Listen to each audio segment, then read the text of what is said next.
Bonjour et bienvenue sur notre web série La Minute de l'Oncofertilité. Donc aujourd'hui, nous allons aborder l'épisode 10 et parler des techniques de préservation de la fertilité chez les hommes adultes.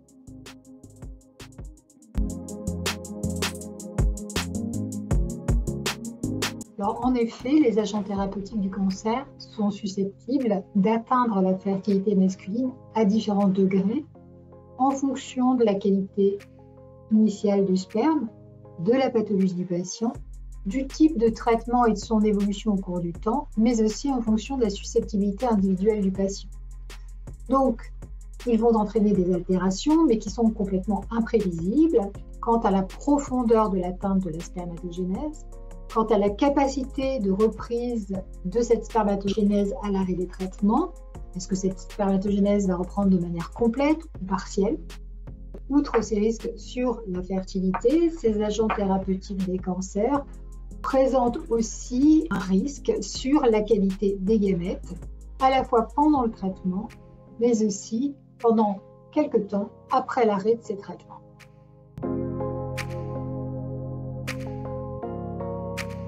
À quel moment doit-on préserver?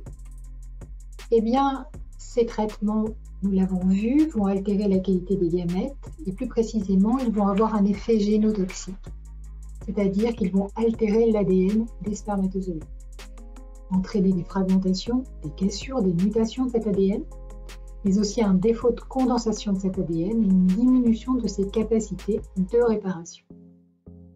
Donc tout ça sous-entend qu'il faut préserver avant la mise en place des traitements, toujours avant cette mise en place. En outre, ces traitements vont avoir un effet délétère génotoxique pendant les traitements, mais aussi après l'arrêt des traitements, et on estime que ça peut durer jusqu'à 2 ans après l'arrêt des traitements. Donc il est recommandé d'éviter la survenue trop précoce d'une grossesse spontanée, c'est-à-dire d'une grossesse naturelle après l'arrêt de ces traitements.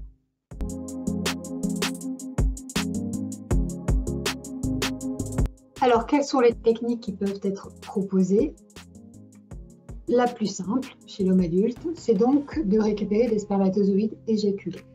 Le recueil de sperme se fait au laboratoire.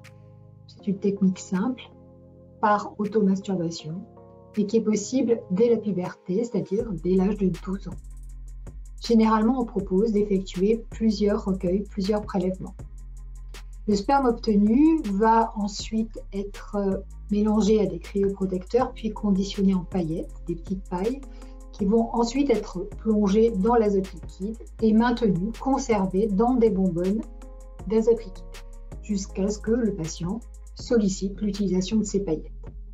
Pendant ce temps, tous les ans, il faut savoir que nous interrogerons les patients pour savoir ce qu'ils veulent faire de ces paillettes et s'ils veulent maintenir la conservation de ces paillettes ou demander l'arrêt de cette conservation. Par contre, dans certains cas, ce recueil de sperme éjaculé n'est pas possible. Ça représente à peu près 1 à 3% des cas. À ce moment-là, on va pouvoir proposer aux patients des solutions alternatives qui sont notamment en fonction des centres, soit l'électroéjaculation, soit le prélèvement chirurgical de spermatozoïdes. C'est-à-dire qu'on va aller récupérer des spermatozoïdes dans le testicule ou dans les voies séminales. Et ces spermatozoïdes seront congelés, comme le sperme éjaculé, en paillettes pour pouvoir être réutilisés ultérieurement dans le cadre d'une AMP.